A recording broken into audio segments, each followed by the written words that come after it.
pelayanan farmasi 1.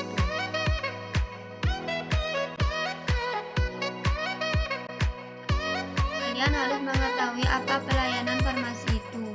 Jadi, pelayanan farmasi itu di apotek ialah suatu pelayanan yang dilakukan secara langsung dan bertanggung jawab penuh kepada pasien dengan tujuan meningkatkan mutu pelayanan dan taraf kesehatan masyarakat.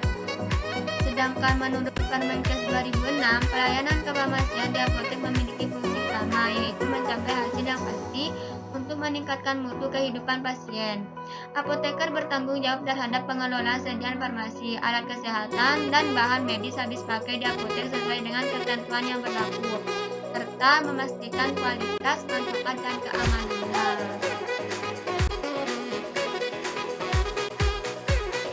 Sediaan farmasi. Pengelolaan sediaan farmasi, alat kesehatan, dan bahan medis habis pakai menurut Permenkes Republik Indonesia Nomor 72 Tahun 2006 harus dilakukan sesuai ketentuan peraturan perundang-undangan yang berlaku meliputi perencanaan, pengadaan, penerimaan, penyimpanan, pemusnahan, pengendalian, pencatatan, dan pelaporan. Pengelolaan sediaan farmasi itu, alat kesehatan, dan bahan medis habis pakai harus dilaksanakan secara multidisiplin, terkoordinir, dan menggunakan proses yang efektif untuk menjamin kendali mutu dan kendali biaya juga.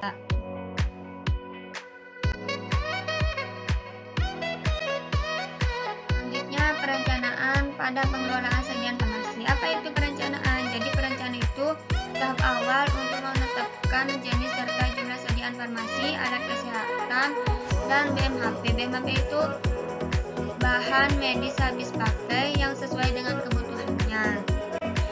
Bagaimana proses perencanaan itu? Yang pertama, kalian harus mempersiapkan.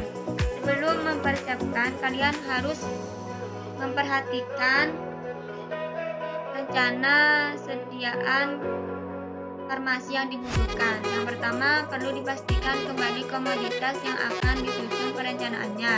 Yang kedua, perlu disusun daftar spesifik mengenai sediaan farmasi, alat kesehatan, dan BMHP yang akan direncanakan, termasuk di dalamnya kombinasi antara obat generik dan bermerek. Yang ketiga, perencanaan perlu memperhatikan waktu yang dibutuhkan, mengestimasi periode pengadaan, menestimasi seperti stok, dan memperhitungkan lead time. Selanjutnya, pengumpulan data. Data yang dibutuhkan antara lain data penggunaan sediaan farmasi, alat kesehatan, dan BMHP pasien periode sebelumnya, atau data konsumsi, sisa stok, dan data morbiditas. Selanjutnya, penetapan jenis dan jumlah sediaan farmasi, alat kesehatan, dan BMHP yang direncanakan menggunakan metode perhitungan kebutuhan. Selanjutnya, evaluasi perencanaan, dan yang terakhir, revisi rencana kebutuhan obat bila perlu. Tujuan dari perencanaan ini untuk mendapatkan perkiraan jenis dan jumlah sediaan farmasi, alat kesehatan, dan BMHP yang mendekati kebutuhan. Kemudian, meningkatkan penggunaan sediaan farmasi, alat kesehatan, dan BMHP secara rasional. Kemudian, menjamin ketersediaan farmasi, alat kesehatan, dan BMHP. Kemudian, manajemen stok sediaan farmasi, alat kesehatan, dan BMHP tidak berlebih. Kemudian, efisien biaya. Dan yang terakhir itu memberikan dukungan data bagi estimasi pengadaan, penyimpanan, dan biaya distribusi sediaan farmasi, alat kesehatan, dan BMHP. Kalian bisa lihat A sama dengan B ditambah C ditambah D, kemudian dikurangi E. A itu rencana pengadaan, yang B itu pemakaian rata-rata per bulan, yang C itu buffer stok, yang D itu return stok, dan yang E itu sisa stok. Dan kalian dapat membaca contoh perhitungan dengan metode konsumsi. Ini sudah lengkap dengan jawabannya dan ada contoh soalnya juga.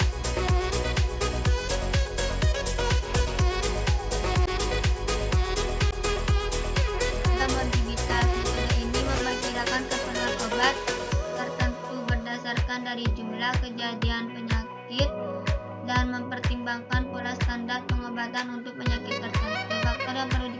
diperhatikan ialah perkembangan pola penyakitnya dan laten. Langkah-langkah pada metode ini mengumpulkan data yang perlu dengan dipersiapkannya untuk perhitungan metode morbiditas. Di antaranya data yang diperlukan ialah perkirakan jumlah populasi, komposisi demografi dari populasi yang akan diklasifikasikan berdasarkan jenis kelamin untuk umur. Kemudian yang kedua, pola morbiditas penyakit, jenis penyakit per tahun untuk seluruh populasi pada kelompok umur yang ada. Frekuensi kejadian masing-masing penyakit per tahun untuk seluruh populasi pada kelompok umur yang ada. Untuk cara perhitungannya, kalian dapat lihat di mana jumlah kasus dikali jumlah obat sesuai pedoman pengobatan dasar. Jumlah kebutuhan ini obat yang akan datang dihitung dengan memperkirakan faktor antara lain penyakit, laten, dan overstock. Dan di bawahnya itu contoh perhitungannya.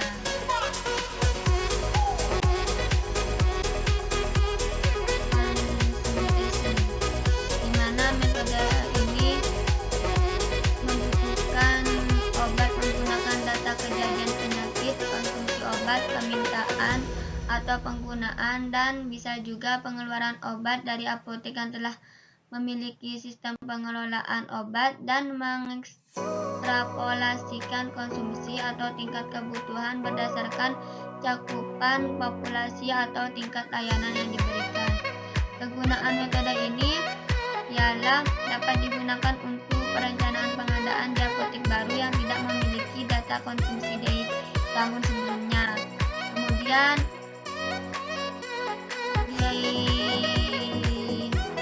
apotek yang sudah berdiri lama, apabila data metode konsumsi atau metode morbiditas tidak dapat dipercaya, sebagai contoh, terdapat ketidaklengkapan data konsumsi di antara bulan Januari hingga Desember.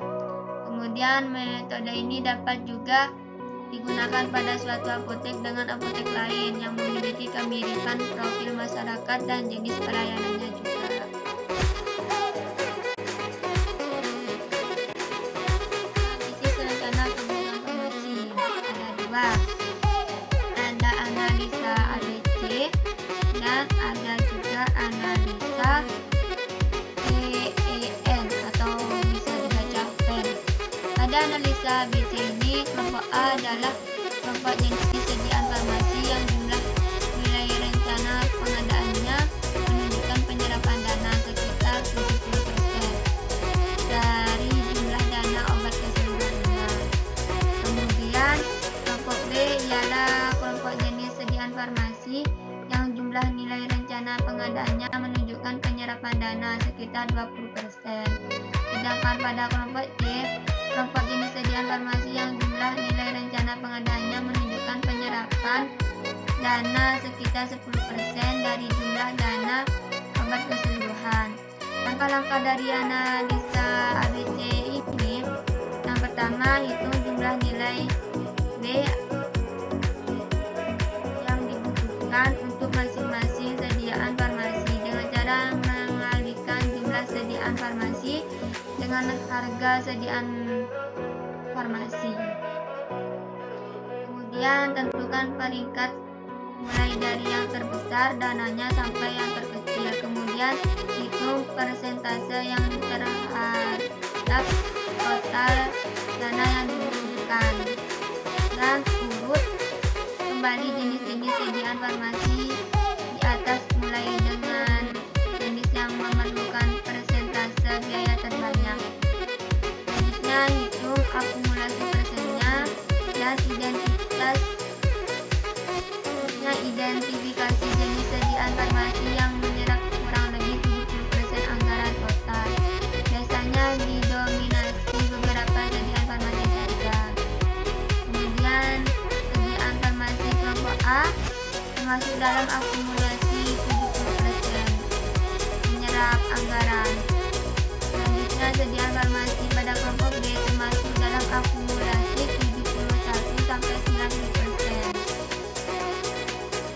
akan menyerap anggaran 20%. Dan yang terakhir ialah sediaan farmasi kelompok C termasuk dalam akumulasi 90-100% dengan menyerap anggaran 10%. Selanjutnya analisis PN. Analisis PN ini salah satu cara untuk meningkatkan efisiensi penggunaan dana sediaan farmasi yang terbatas dengan mengelompokkan sediaan farmasi berdasarkan manfaat tiap sediaan farmasi terhadap kesehatannya. Pada kelompok P ini atau bisa disebut vital ialah kelompok sediaan farmasi yang mampu menyelamatkan jiwa atau life saving. Contohnya obat shock, anafilaksis. Kemudian kelompok E yang disebut esensial ialah kelompok sediaan farmasi yang bekerja pada sumber penyebab penyakit dan paling dibutuhkan untuk pelayanan kesehatan. Contohnya sediaan farmasi untuk pelayanan kesehatan seperti diabetes, analgesik, antikonvulsif, ada juga sediaan farmasi untuk mengatasi penyakit penyebab kematian terbesar. Selanjutnya kelompok N atau bisa disebut dengan non-esensial merupakan sediaan farmasi penunjang, yaitu sediaan farmasi yang kerjanya ringan dan biasanya dipergunakan untuk menimbulkan kenyamanan atau untuk mengatasi perubahan ringan, contohnya suplemen.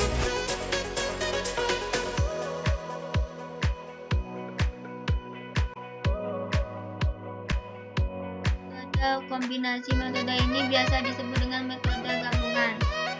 Digunakan untuk melakukan pengurangan sediaan farmasi. Mekanismenya atau cara kerjanya yang pertama, sediaan farmasi yang masuk ke kategori NA menjadi prioritas pertama untuk dikurangi atau dihilangkan dari rencana kebutuhan. Bila dana masih kurang, maka sediaan farmasi kategori NB menjadi prioritas selanjutnya, dan sediaan farmasi yang termasuk kategori NC menjadi prioritas berikutnya. Jika setelah dilakukan dengan pendekatan dana yang tersedia masih juga kurang, maka lakukan langkah selanjutnya. Langkah selanjutnya yang kedua yaitu pendekatannya sama dengan pada saat pengurangan sediaan farmasi pada kriteria NA, NB, NC. Dimulai dengan pengurangan sediaan farmasi kategori EA, EB, dan EC.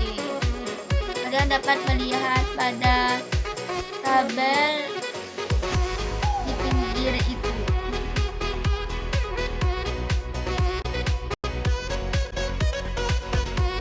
Pengadaan ini harus melalui jalur resmi sesuai ketentuan peraturan perundang-undangan.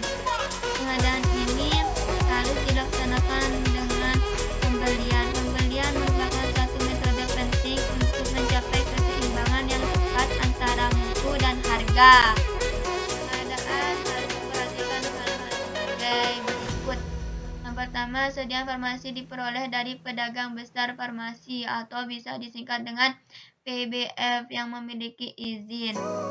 Alat kesehatan dan BMHP diperoleh dari penyalur alat kesehatan, bisa disingkat dengan PAK yang memiliki izin. Kemudian terjaminnya keaslian, legalitas, dan kualitas setiap sediaan farmasi, alat kesehatan, dan BMHP yang dibeli. Kemudian sediaan farmasi, alat kesehatan, dan BMHP yang dipesan datang tepat waktu. Kemudian dokumen terkait sediaan farmasi, alat kesehatan, dan BMHP mudah ditelusuri. Dan yang terakhir, sediaan farmasi, alat kesehatan, dan BMHP lengkap sesuai dengan perencanaannya.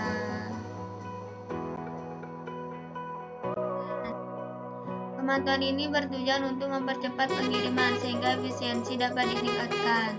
Kemudian pemantauan dapat dilakukan berdasarkan kepada sistem WEN. Kemudian petugas apoteker memantau status pesanan secara berkala. Kemudian pemantauan dan evaluasi pesanan harus dilakukan dengan memperhatikan nama obat, satuan kemasan, jumlah obat yang diadakan, obat yang sudah diterima, dan obat yang belum diterima.